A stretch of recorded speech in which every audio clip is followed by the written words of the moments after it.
Last week,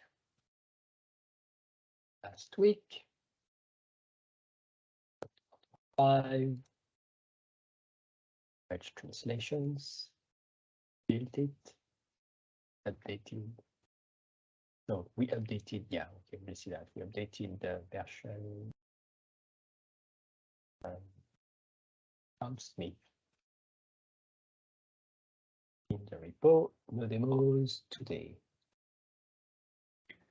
I have one, and if there's someone else that wants to demo, I can probably demo another one at the end.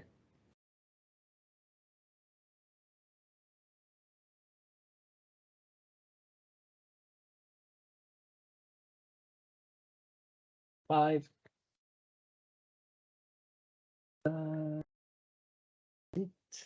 Status. Should one.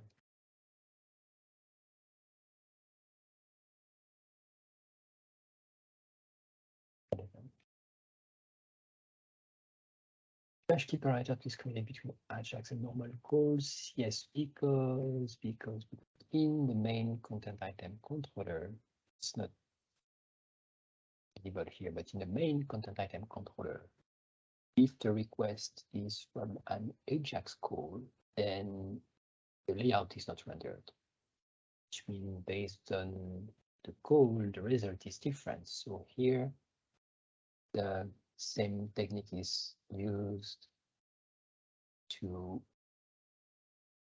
discriminate each cache entry by the same test as in the display controller. Otherwise, you might get a cached result from a non-ajax call. On the opposite, change. I don't remember we had that in Module 1.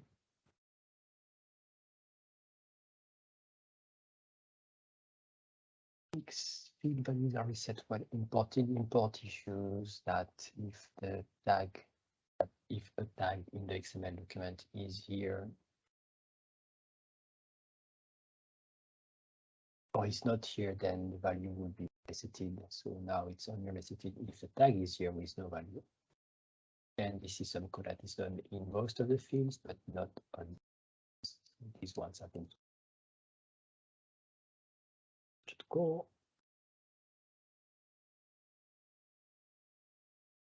11. This one fix typo automatically.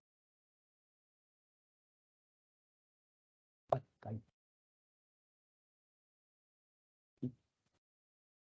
Automatically.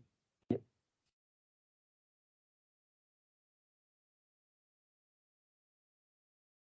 Fine. Choose. 6.0.10 update.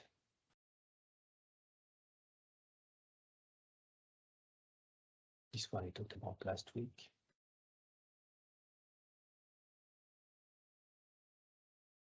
Converting change.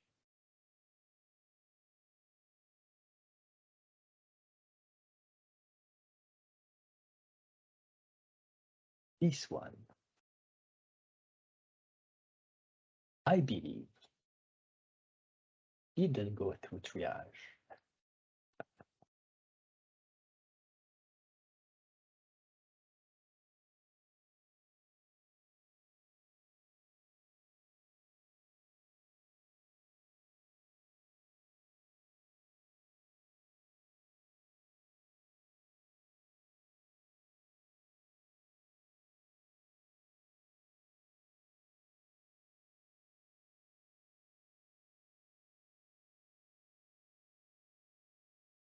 That doesn't matter much because it's just the implementation. It could even be internal because nobody is using the implementation directly.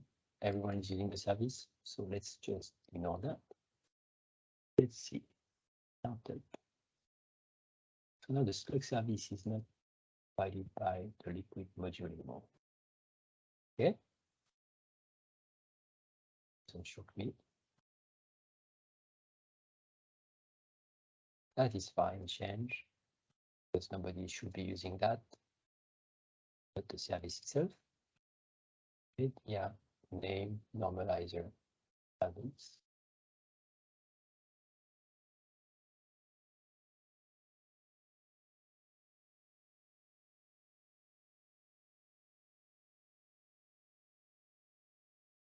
Service. That is a weird name. So let's see. ISlugService is in module services. That is okay.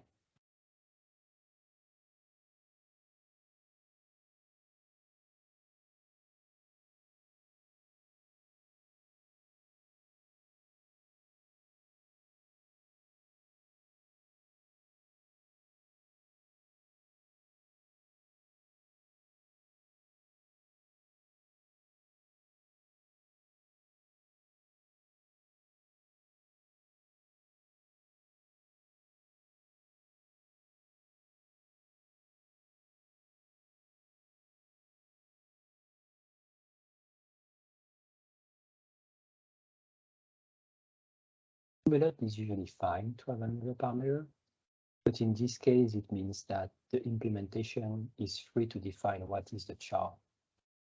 So would you expect to have two different implementations provide two different chars, or to have a specific char when nothing is defined? So I would expect that to have like the dash, say for simplify, if nothing is specified. And if you want to specify something, then pass it. So in this case, maybe char separator with a default value, or define it, because yeah, this means any implementation could have a different char. Maybe, that's fine. So now it's using this one. Okay, so fixing the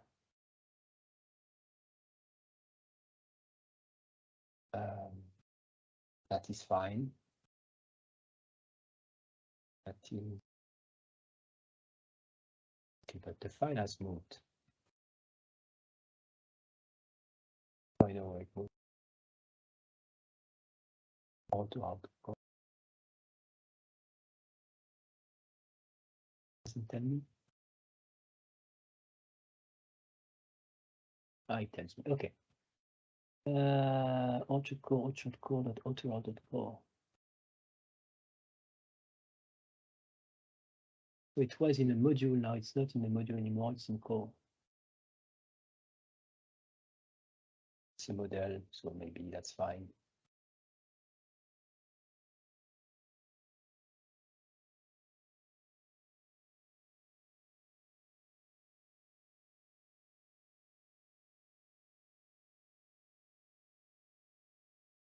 Not sure why though. Why would you put it in core? Either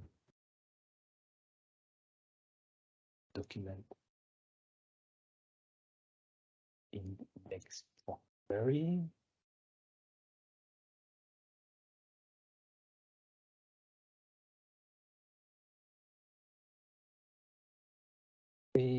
Yeah, that should be internal, so I don't see why to core also.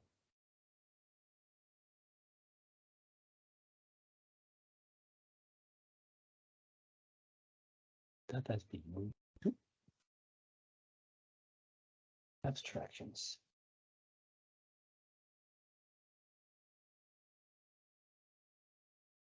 So service added by default module.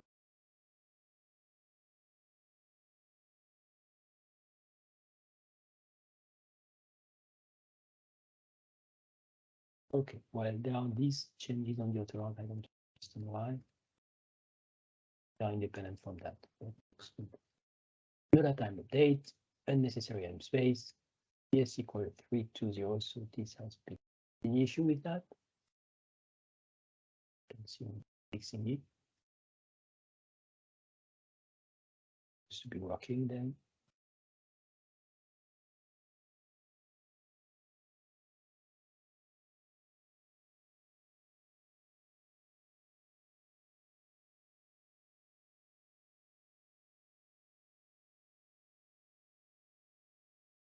Validate resource version, such that if you use the wrong version for an asset, a resource, a static file, then there will be an exception. It won't let you go on because otherwise you'll get an issue and not understand why. Now it says no, don't do that. It's good. Refactor localization tests, just some refactoring, moving stuff around. Same test.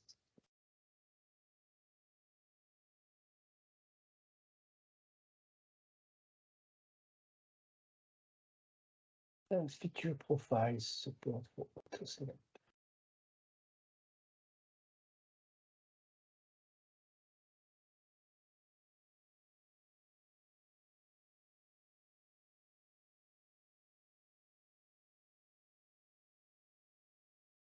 Which lets you define a set of features that the tenant can have.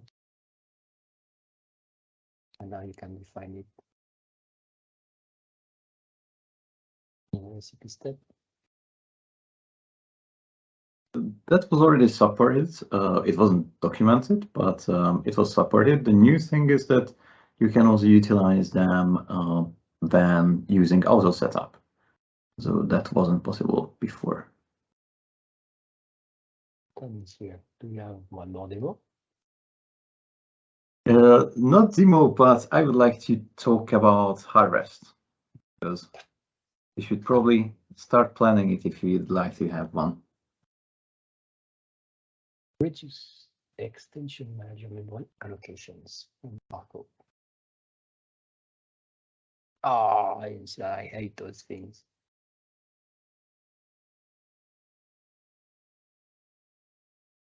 Optimizations to make the tests at least faster, and also the application was using less memory, less allocations, less garbage collections, so everything is faster.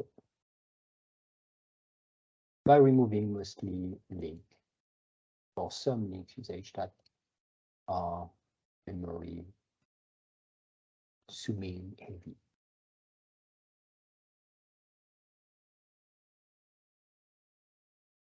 Matter much.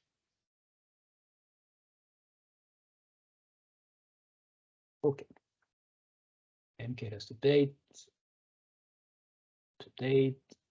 HtmlSanitizer update. That's a big change. That's a big change. HtmlSanitizer. What's the URL?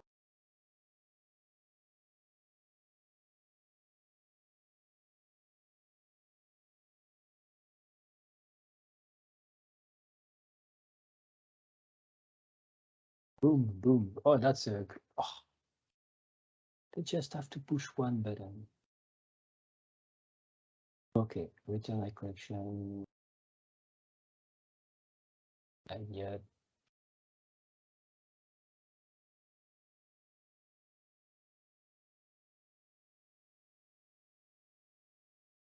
I'll open this one.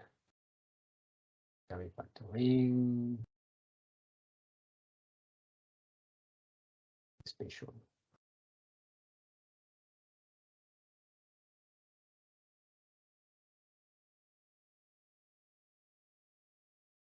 Ooh. Ooh. We care about this one. Sanitize document, which we use, not disposing of ngrefmark HTML document to interesting. Oh.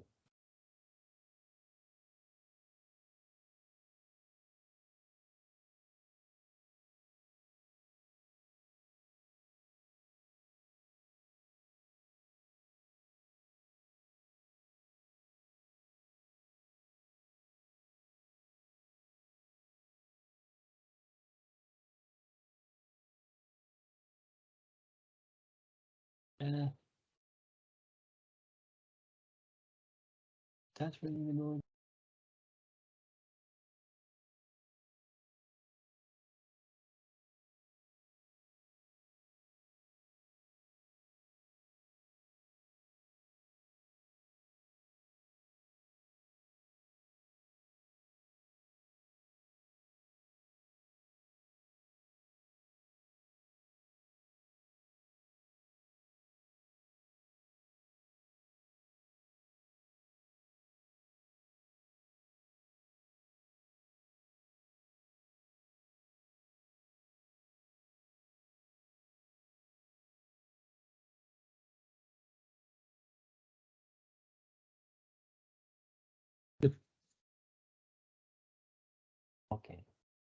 so it's disposed. Oh, I see.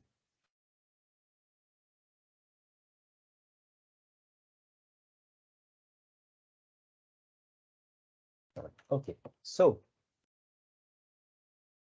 that's what was confusing me. It's not because it's disposable and you don't dispose it that there will be a memory leak.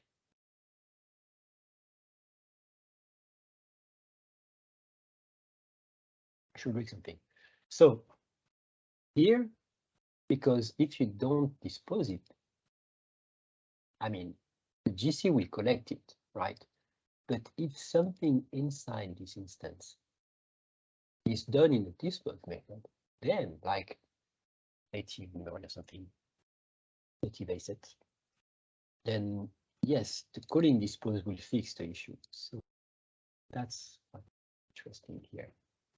I won't dig deeper, but that's maybe why there was a memory, because there was no using. Doesn't mean there would have been all the time if it was disposable, because don't dispose disposable things all the time. It might not lead to a memory leak, but in this case, it might have. Even if the garbage collector is collecting the instance after that, it won't call dispose. So what pattern that we see often, I believe yes, it was.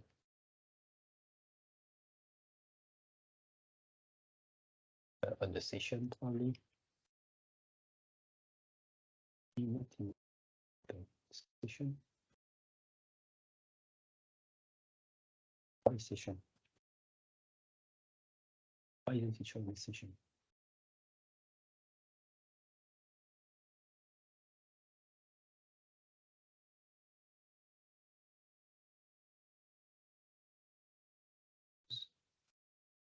Here. So you see here on the finalizer, which is called when the garbage collector collects a session in this case, then we call dispose to free some resources, in this case to roll back a transaction or to free some other references, well, in this case, this one also. And then, oh, you see, so we call, the finalizer says, hey, if you forgot to call dispose, call it. So the GC will then call dispose. And when we call dispose, we tell the GC, don't call the finalizer because it's unnecessary. You call someone call dispose, so we don't need to call the finalizer. So that's a common pattern to implement the finalizer if dispose needs to be called, and to say don't call the finalizer if you call dispose. And in this case, which so that's and I assume this should have been done in the thing that they fixed here, in the thing that is returned. This should have been done to prevent memory leaks in this case. And then if you forgot to call using or to dispose the document, then there will not have been any memory leak. So that's a good update. Maybe, and we use sanitize document a lot, so maybe that will.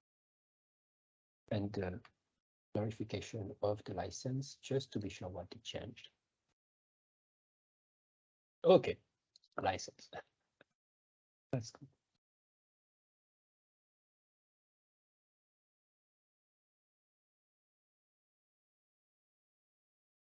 Date this plugin and then fix the application running to GitHub Actions work. Okay, V3. The V3s. There is a V3. So what does it do, Zoltan? What are the warnings otherwise?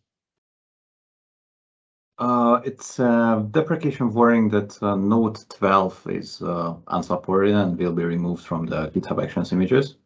Those old actions used that. The current versions use node 16, so the latest LTS version. Okay. All demos and to fix, Mike. All right, I can share my screen. Maybe. Share.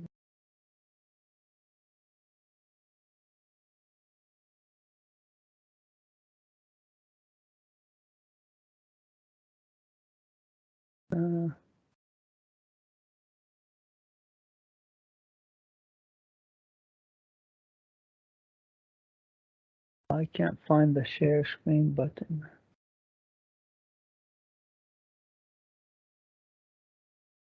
It's, if you see my screen, it's there.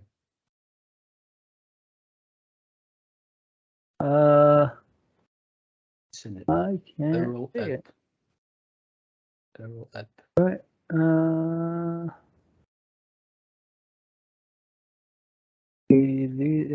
Don't. It's really weird. I usually Control have it. Shift E, it says. Let me see Control. if I stop sharing. Yeah, Control Shift E.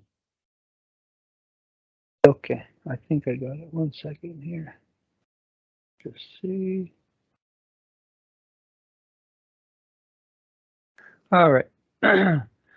Hopefully you see my screen. Yeah, we can. Okay, perfect. So what I did is I created a module for notifications to push notifications to the user, somehow notify the user. So there's there's many ways you can notify a user. One of them being a web notification. You could do SMS. You can do push to a mobile app. You can do any methods of notification. Okay, so in Orchard right now there is no way to send notifications, but there is a way to send emails. You can send emails all day long. So I created a feature in here. When I search for notification, you'll see 3 things here. You'll see this disabled feature. It's a feature that is auto enabled on demand. And then there is one that's called web notification, another one called email notification. So I think the most interesting one is web notification. So if you click enable to this method, you'll see this new bell right up here. And I generated some notification just for the purposes of the demo. Yeah, so this bell right here, if you click on it, you'll see some notifications here. And you could also click on them, obviously, to mark them as read, or you can go to your notification list. So in here, you'll see a list of all the notifications available. You can search for it. You can filter them only to see the read or the unread. You can filter that. You can sort by recently created or previously created. That's available. You can also select it, or if you want to mark it as read, you can mark it as read. If you want to do more action to this one, you can delete. If you click on this one, you can mark it as unread. So we can mark it as unread. We can delete it as well. Breakpoint. Hang on. All right. So this is all available, and you can also click mark as read, and that will mark everything as read. You can paginate through your notifications. So this is the web interface. There could be some more changes to improve this, but I'm not sure if I need to add any more at this moment. So that's the web interface. So I showed notification, but I didn't tell you how you can generate notifications. So notifications can be generated via code. There is an INotificationManager that you can inject and just fire off whatever you want via code. But I think the better case scenario is workflows. So if we go to workflows, I actually set a couple workflows here so we can kind of generate those notifications. And that's how those notifications are actually generated. So if you click, just so you can see what it is. So here I put two events. So this is when blog is published and when a blog is deleted. And all we're doing, we're notifying the user. And those 2 right here are new. So if you click edit, these are actually new notification types that were created. If you click on an event, you will see 2 new notify. So you'll see a way to notify a content owner, and then also you'll be able to notify a user. So for this to work, you'll need an event that actually generates a user in the workflow. Otherwise, there's no one to notify. And the owner, anytime you make an update to a content item, you can hook into that event as well. So again, it's workflow driven mainly, but you can generate it using using the notification manager. The other thing here that you can also do is you can enable the notification email. So the notification email is really sending an email. The main difference here is the notification can be user preferences, right? Some user might want to receive an email. Some people don't want to use emails. So for that reason, we have multiple types of notification, and then we leave it to the user to determine what do they want to receive, to what type of notification. So if I go to my profile here, you will see there's more than one method of notification. And reason being because I have two methods that are enabled, or two features enabled. And so here I can save whichever notification method I want to receive. And if I choose not to receive anything, then I can opt out of this. Another thing, you have an option here. And this is, it allows you to pick a strategy. So you can notify all the methods. So if there's more than one here, you can notify everything. So receive an email notification, web notification, SMS, or whatever the case is. And the other one is notify until first success. So with this, maybe you just want to receive one notification, not a bunch of notifications. And for that, we go top to bottom. We try to notify email. And if we succeed, then we're done. If we don't succeed, we try to do a web notification. And these right here, you can drag and drop. So these are sortable. So if you want to receive if your priority is to see web notification first, then you can mark it as such. And so when you save that, now we notify you via web first. And if we succeed, then bingo. Obviously, if you have web notification, we always going to succeed. The trouble if you have like a push notification, or if you have SMS notification or things like that, even email notification, you might fail to send the notification. So if you fail, then we go to the next step. So if this is an order, if we fail to send you an email notification for whatever reason, if your email provider is invalid or something with it couldn't connect to the email, then we fall back to web notification. Unless you have this selected, then everything is going to be selected.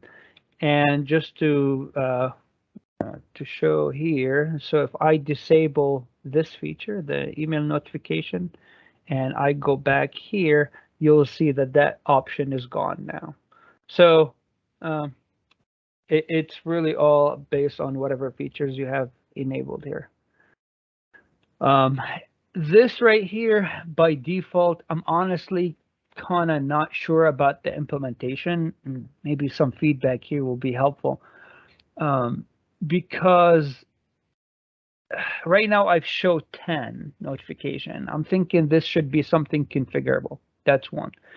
But web notification might be also different than email notification. So when you go to workflow here and edit a task, you'll have a way to say, hey, here's the subject, here's a body, and here you can say if this body contains an HTML. This is all good for mainly for an email. For a web, I still show if you select it as HTML, you can still see HTML, no problem. But that's right now. I'm not sure if we need a third field here for like a URL. So if you provide a URL, when you click on notification, we actually send you to the URL. So I'm not sure what's best from a user perspective. If we need a URL, like for example, if you go to GitHub and you click on notification, they take you to where that notification come from. For example, like whatever PR or an issue or whatever the case is, right? So I'm not sure if we need similar thing here or the body isn't enough or whatnot. But Yeah, this is all I have, and as you can see, when notification is unread, it's kind of highlighted for you, so you can kind of easily see if you read it or not. That's it. Any questions, comments? You guys want to see some code? No code. I'm sorry? Yes, I say no code. Yeah, Zoltan, you want to go first? I would actually like to see some code, or we don't need to go through all of these, of course, but if it's open source, can you link to it? Yeah, there's a PR for it, actually. Look at the PR during the triage.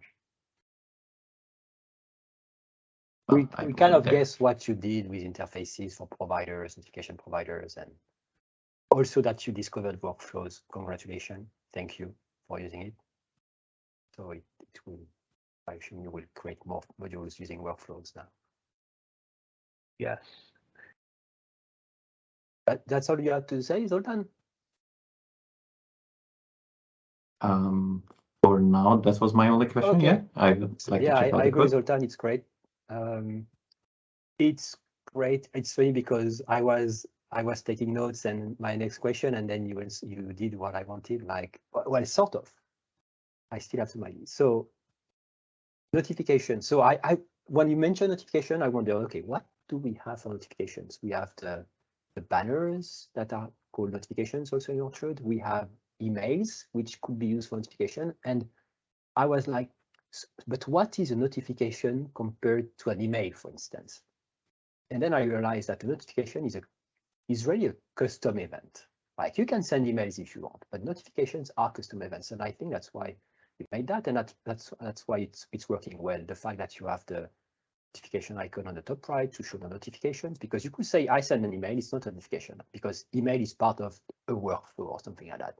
But the notification is more like, yeah, I could receive a text, I could receive an email, I could receive, I don't know, whatever, okay, a voicemail, or it could be anything. And as you did is like any user or admin could say, I want to get my notifications on my phone, and I don't want to get my notification on my phone, or what I noted at first was I want to receive one email per day with all my notifications, like a digest. And you can still do that with your feature. You could have another feature which is called, email digest, to send all notifications in one email every week or every day, and not like one notification every minute, for instance. So that's great. Managing notifications in the admin is great also, because you want to see the history and you want to be able to delete them, mark them as read or not. It's totally fine, like maybe useful for later. Maybe we need also another feature that's completely independent / parallel to be able to prune these notifications, like retention time, like keep the notifications for like a 1 week. background. I thought about it, actually. It's part of comment on each user / admin will define a max value. So like the admin can say max is 1 month, but the user could say, oh, keep them 2 days, right? And then you take whatever is the max or the min, the user / the general value, and then you prune them background task. So that's great also. I was skeptical about the reordering of the messages, but I'm like, sure, why not? If maybe someone will find it useful. I'd say that, so I'm also wondering what web notification is. I would have, so for instance, when you disable web notification, do I still see the notification in this list, manage notifications? If you disable what, I'm sorry? Web notifications. No, this is, so the web notification will take away that notification, right? So that's weird, because you can make it a feature for sure, but I would have expected to have an admin to see all my notifications all the time, even if I don't send them by email. Like the web notification, in your case, would be like always there. But why? If you're never gonna see them, why wouldn't you see them if it's always there? You don't have to look at them; it's there. Well, I mean, like, okay, so if you just talking about web. Well, I mean, even so, if you enable web, you're gonna see the web interface, right? My question is about why disable it. Why disable it? Yeah. I don't know, because it's up to the user. So if you want to enable it, then you keep it here. Sorry, So it's part of it's a feature driven. meaning that it's kind of like for kind of the trail, like when a notification is sent, maybe you don't want to receive an email, maybe you don't want to receive a text, but at least there is a trace that a notification was sent, and you as a user can go when you want. It's not push, it's pull. You can go on the UI to see, oh, I got a notification. Saying explicitly, no, I never want to see them, that's weird. Oh, no. So if the feature is enabled, this will always appear. Yeah, but even if you go here and you say, I don't want to see them, you okay, can still see that. but the feature is there, so even, okay, but yeah, so if the feature is available. The checkbox is on the top right, is the alerting. No, the checkbox is part of the profile. So when you edit the user, you can select the preference. Yes, but when you check it, it only drives the alert icon on the top right, not the fact that it's listed in the manage notifications then. No, so you will always see what you already received. Thank you. Even if you uncheck that. Yes, even if you uncheck that. That's what I want. Yes, but if you disable, if the admin disable the feature, then the whole UI is disabled.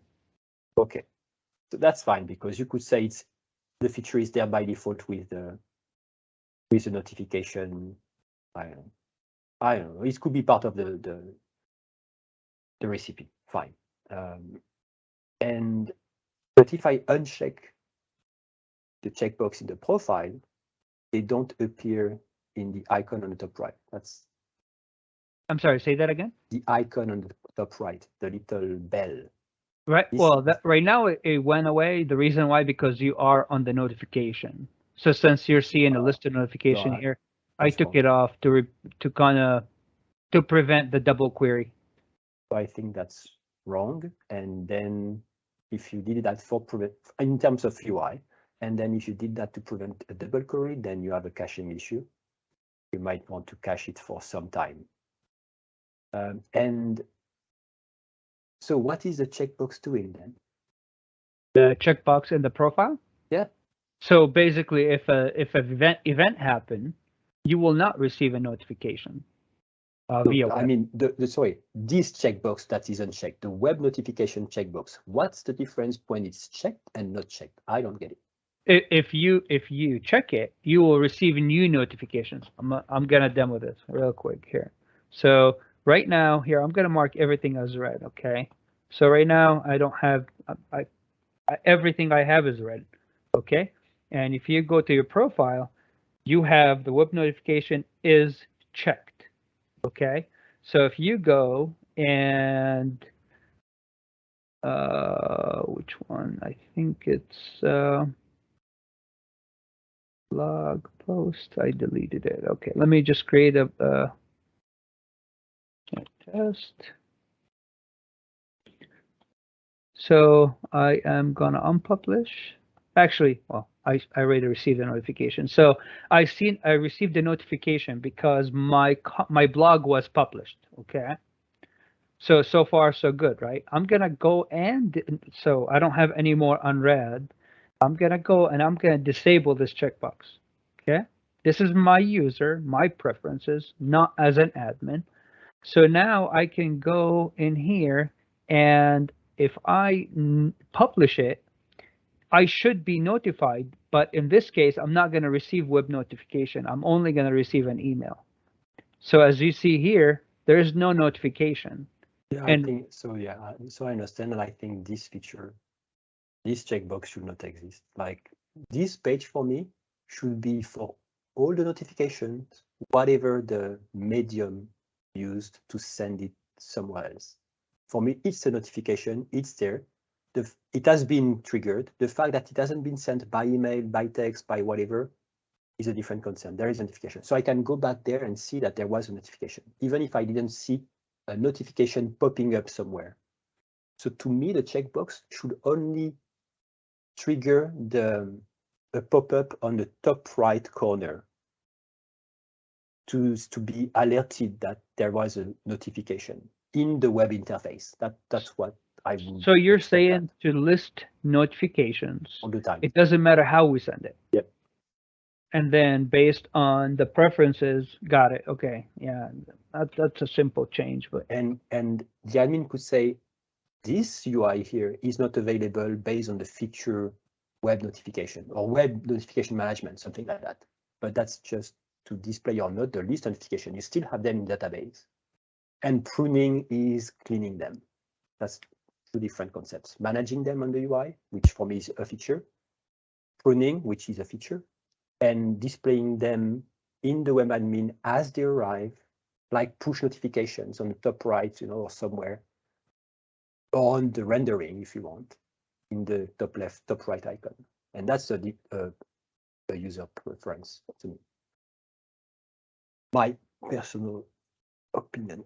And then that's good. And you can also send them an email. You can have digest. And the digest email could be an email setting.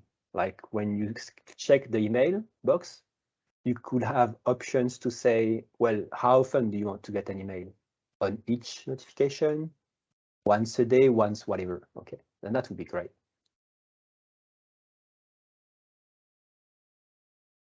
Then another comment about the editing of the notification. You mentioned that you want to be able to define a different text per medium.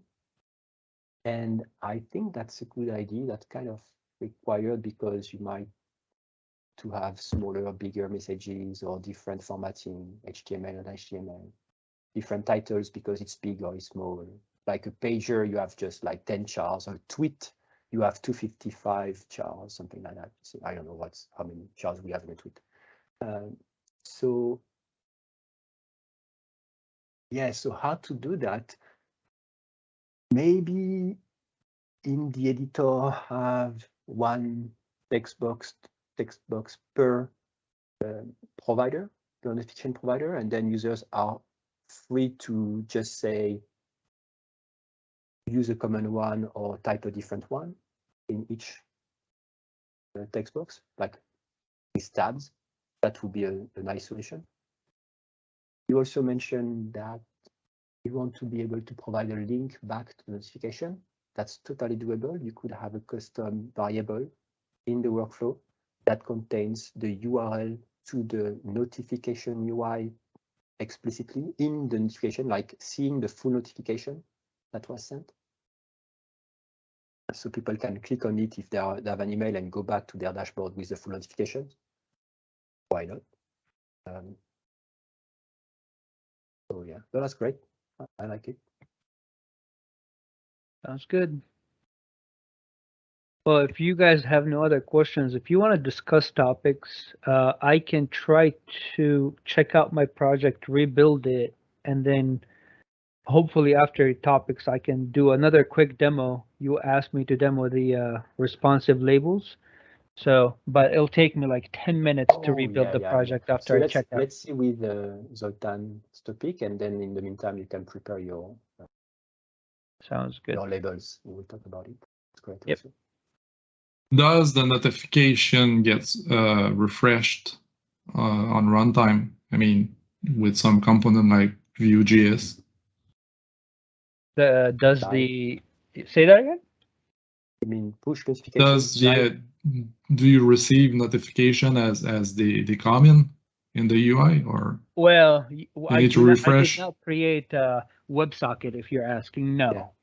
Yeah, we can add that as a feature. I just don't know if I want to add all that part of the initial, but I thought about that. Right, it's on the refresh.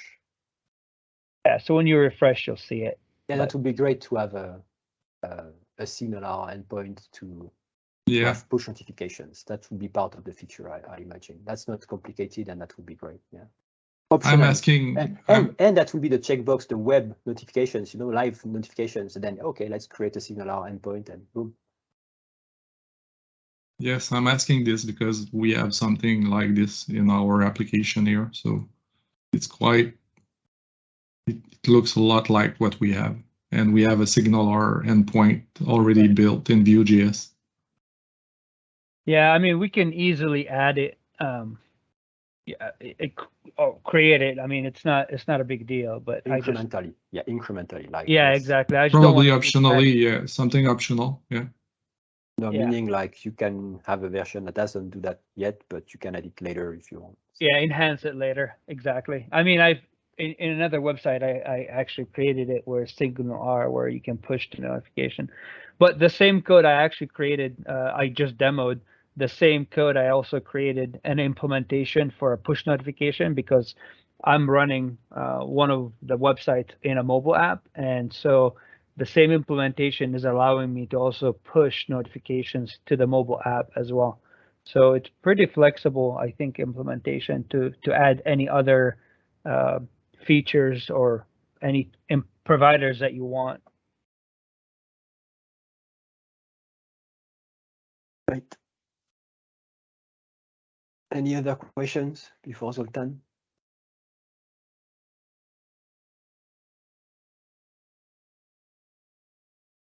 Okay, Zoltan, you win.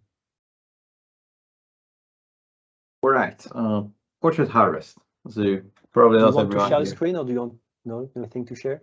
I can just a little bit for the illustration and also for the recording. You should be able to see it now. So for those too young to remember, we had Orchard conferences called Orchard Harvest. And the conference website was available under OrchardHarvest.org. Unfortunately, it's not anymore, but if you check out in the Wayback Machine, this is the last one, well, without images, without most of the images that you can see. And this last one was in 2017 in New York. So having another get-together is, I think, very much overdue. If you like to see or get a feeling of how this looked like before, on the Orchard channel, we also have a couple of mood videos too, like this one from the first conference actually, and this one, well, from the one where we went to the motherland.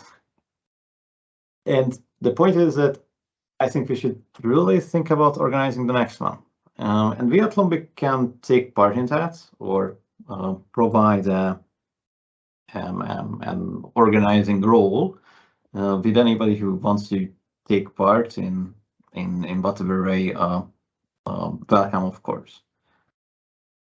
Do you have any feedback on that? Are you looking forward to have a harvest again, or we should just keep everything online like we did in the last 5 years? Last 2 years.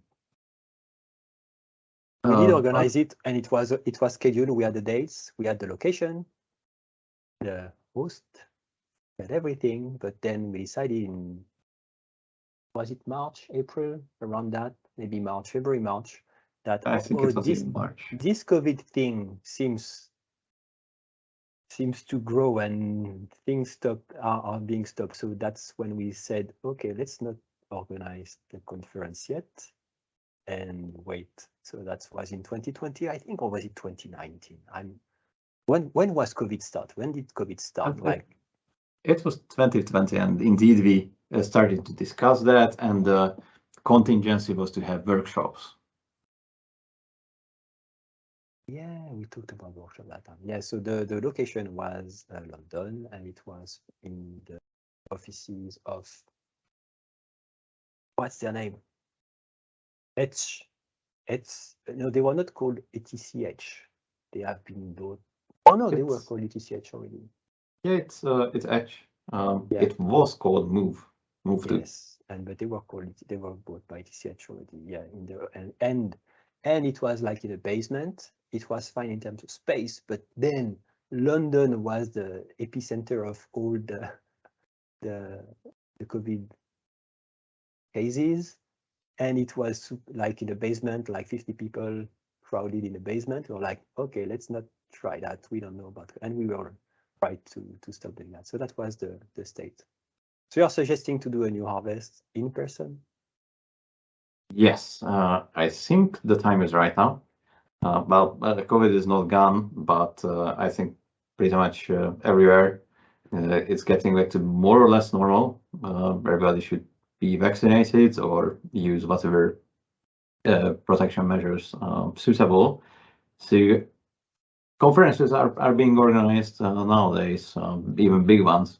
So I don't think we need to keep it online anymore. Las Vegas is a very nice place. This would be it would be pretty close to the first Orchard conference. Oh yeah, it wasn't in Amsterdam. I Santa Monica. didn't say that right. Yeah, it was in Santa Monica. When was that? 2012? 13? Yes, Something like that. 2012. Yes. Okay, interesting. So location matters, time matters, and who organizes it matters. By the past, whoever organized it was where it was held, right? So I organized it in Santa Monica with George and Ilan. and I imagine Brett from OneStop. Brett, yeah, from OneStop, because OneStop was the main user of Orchard. It was in Santa Monica, and we booked a hotel for that. We did that in Redmond, and I did that at Microsoft offices. We did that in Alicante in Spain with Sergio, who was local. We did that in Amsterdam with just Ilan and myself, I think. But which? Oh no, Sipke. It was with Sipke. Yeah, and it was Amsterdam. We did that last time in New York because I think I did that. No, I did that by myself. New York, there was no local contact, but New York was the best. Was a good place because it was central, like accessible from anywhere. And we usually try to switch from Europe and the States. So the next one should be in Europe. That's what we had decided for the European users. And we had chosen London because it was more accessible than Hungary, and there was someone who wanted to help. So if Lombiq is the only one who wants to do one in Europe, then that should be the opportunity. My concerns are when, because it's cold in Hungary in winter, right? We are not necessarily talking about Hungary, by the way. Oh, okay. And now it's pretty nice weather. Let's go to Alicante then, because it was great. I don't know, you were not there in Alicante, were you? I don't think. Yeah, I was there. I was there every time. Yeah. Why don't I remember? You didn't drink enough then. Probably good Spanish wine. But I remember Alicante, we did it in October, and it was great. Great weather, great food, great people. I think it was accessible from. Yeah, so that was great. So yeah, location matters, date matters because if it's raining or snowing, unless it's in the mountain, it's less enjoyable because you can't get out. Yeah, so yeah, why not? My other concern is the economy right now, politically and economically. I don't know. I'm not sure. For instance, Microsoft, there is no travel budget. So I'm telling you, if there is no travel budget, there won't be a conference budget like we used to have for the previous ones. We might still have some treasure chest from the previous harvest. The last times I pinged the people who own treasure chest, I didn't get any answer, so that's worrying me. But I know exactly how much is in the treasure chest, and that will go into the conference. That's some things to talk about. I'm just showing all the pain points because that, as an organizer, previous organizer, that's the things that matter for us. Like, where do we find the money? When do we do that? Because we don't want to pick a location or a date and nobody shows up for one or the other reason. Okay. Yeah, and actually, exactly that's this is the reason for us to select the location and to select the time. where we would start with a survey. So announce it, ask people who would take part to begin with, when would be a suitable time, where they would visit a conference, whether they would like to talk, give a talk, what they would like to achieve with a conference. You know, the basic questions to gauge community interests, and we can take from there with the concrete countries or whatever. I'd say go for it. Who usually fund these? So what we did, we did 5 Orchard harvests by the past, like every 2 years. Okay, Europe states, and so. Historically, Microsoft was helping funding it, but not much. It was marketing budget. Okay, and we also had paid entries, but super cheap, something like less than $100 every time for 2 or 3 days conferences. Usually 2, I think once we did 3 days. And when you paid like less than 100, you even had lunch or dinner every day. So you had more food than the money you paid for the conference. And it was always super cheap in terms of going to the conference. And we always managed to organize a conference with a very limited budget, like less than 10 grand, for instance, and around, on average, 50 people.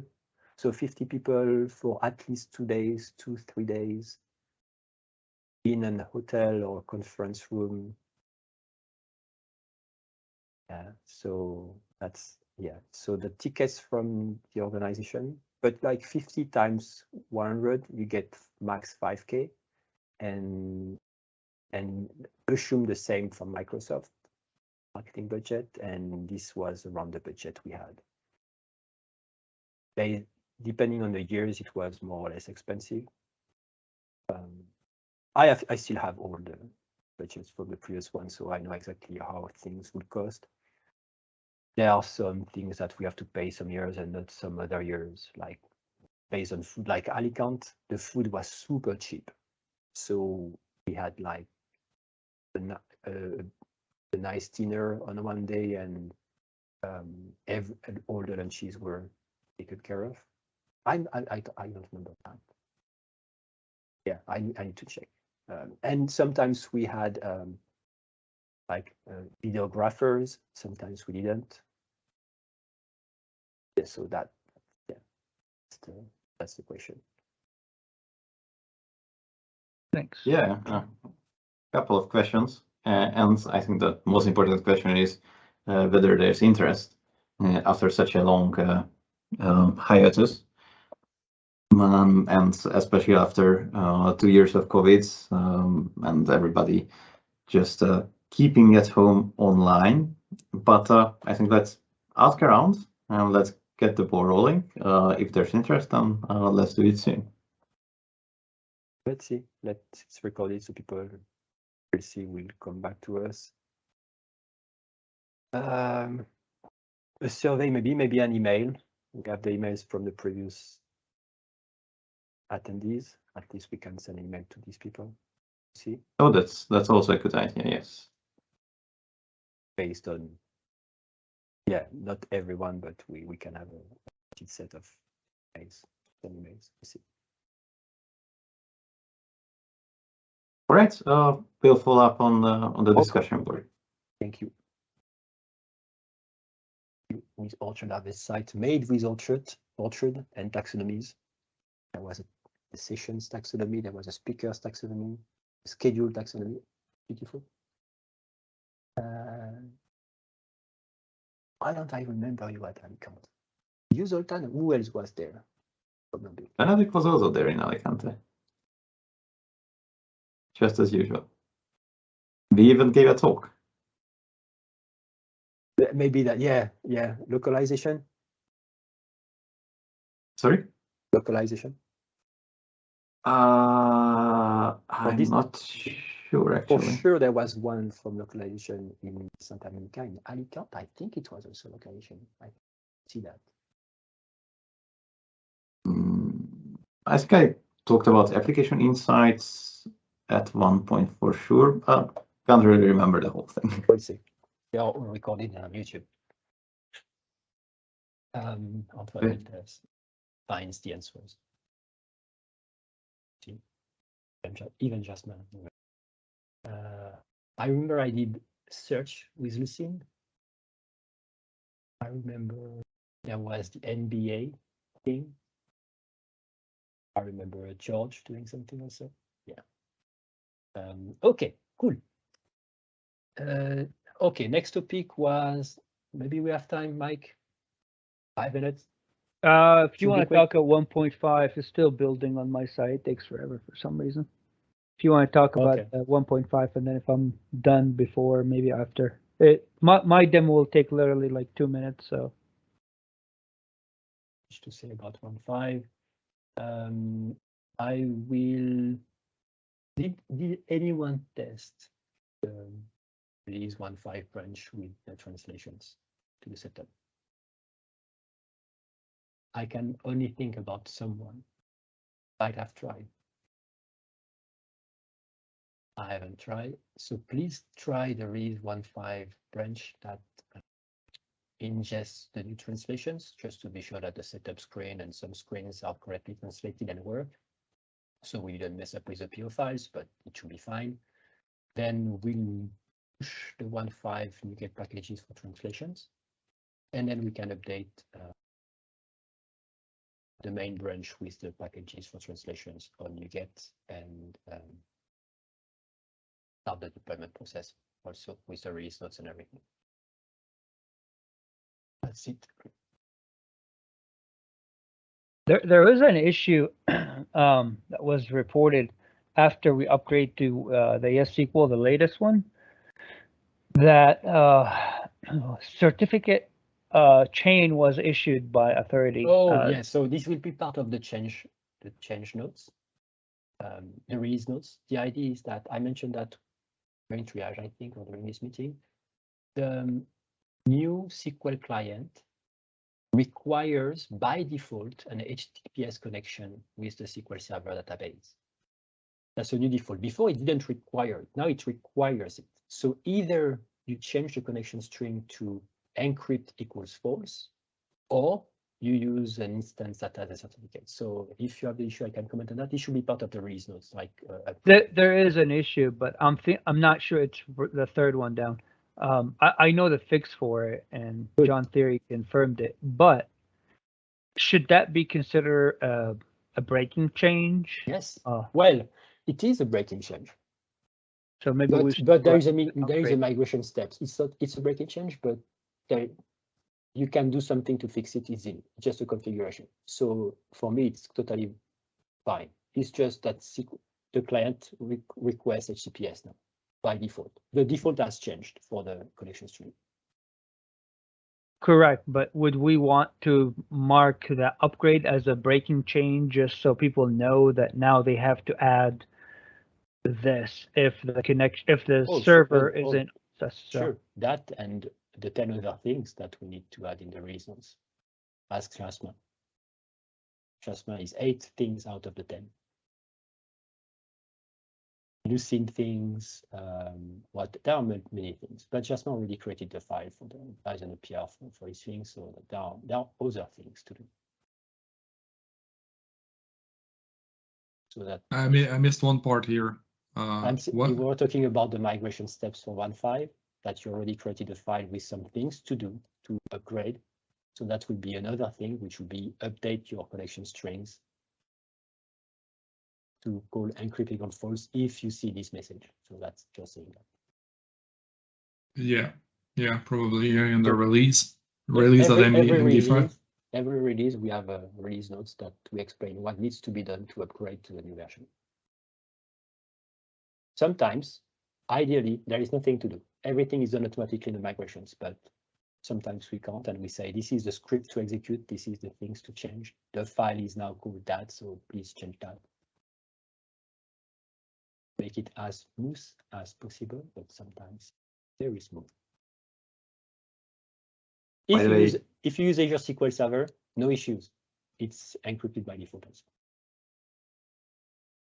also. We are not really using semantic versioning though, because breaking changes should warrant a new major version. I agree. But shouldn't we do that? Well, let's not start right now, but in the future. Yeah, well, that's some of the goals we mentioned, but these upgrades, they are not, somehow they are breaking, but the changes are so small to apply, like just configuration or just one script to execute, that your site will still work, the data is not lost. There is a migration path. See, so there is nothing that will block you from moving to one file. There is no reason. Like you could say sometimes, no, I can't migrate because of that thing. I can't do that. I can change that. But in this case, there is nothing you can change. Plus, we're not releasing a patch. You're releasing the minor, right? So it's okay. No, Zoltan is right. If it's not just change the binaries and you're done, it's break and change by definition. But in my opinion, there is nothing blocking you from upgrading, so it's not a major version. You can't find an excuse that would say I can't migrate because of that. Like you can't say I can't migrate because I can change my connection string. No, you can change your connection string. Or there is a file name that changed. You can change the file name. Nothing prevents you from that. Like, oh no, you are not supporting .NET 5 anymore.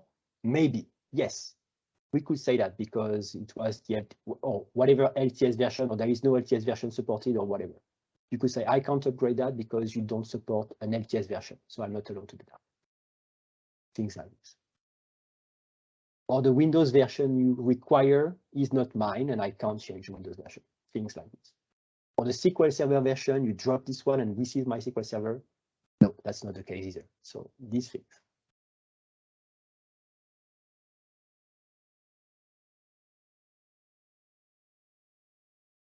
Is there a difference between encrypt or trust SQL Server? Because for me, yes. Oh, yes. There is a big here. Is that so? Trust server certificate equal true means the certificate, the chain is not trusted, and you say there is a certificate. The chain is not trusted. Trust it.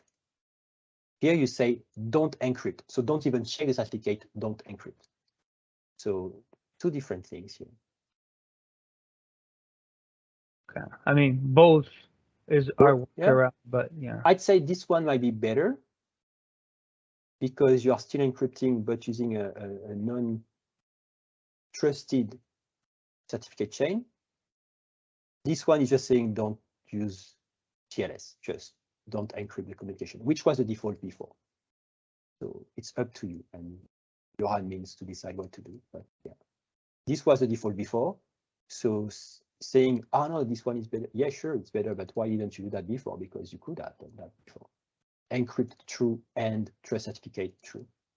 You could have done that, but you didn't. So you was just encrypt false before. You can add this one or this one. So yeah, I'd say these messages will have to be in the MD files. And I don't understand why I didn't mention that in the PR, that to have the MD file updated with that thing, because we mentioned that when I showed the new feature in YesSQL. You did, but I don't think it's documented anywhere. Oh, it is in the SQL client. Yeah, it's in the code. Yeah, and this is even that I Antoine made a PR 6 months ago to update the client, and I say no, don't do that now because it will break users. Because the 4th version of SQL client was doing that, and people will have been broken. So I was like, no, let's wait for the release, or let's give some time, or I don't want to be one that triggers people to upgrade that. But now it makes sense. in a long time, so everyone should be with a new SQL client. But that's fine. That's just easy as long as it's documented.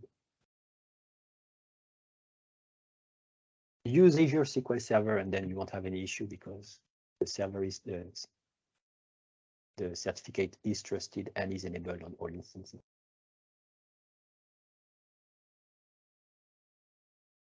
Okay, Mike. Ready? I don't think I'm ready. Okay, Yeah. next week. That's Yeah, okay. it's taking forever to build for some reason. Every time I check out my project, it takes forever. Because Teams takes a lot of CPU. Thanks, everyone. See you. Oh, wait. No, see you on Thursday. I'm traveling next Wednesday. So on Tuesday, I will be there, and probably the Thursday 27, something like that. Yeah, I might not be there. Maybe I meet you, Mike, in Las Vegas. I will be in Las Vegas on Wednesday 26. Awesome. See you on Thursday. Bye-bye. See ya.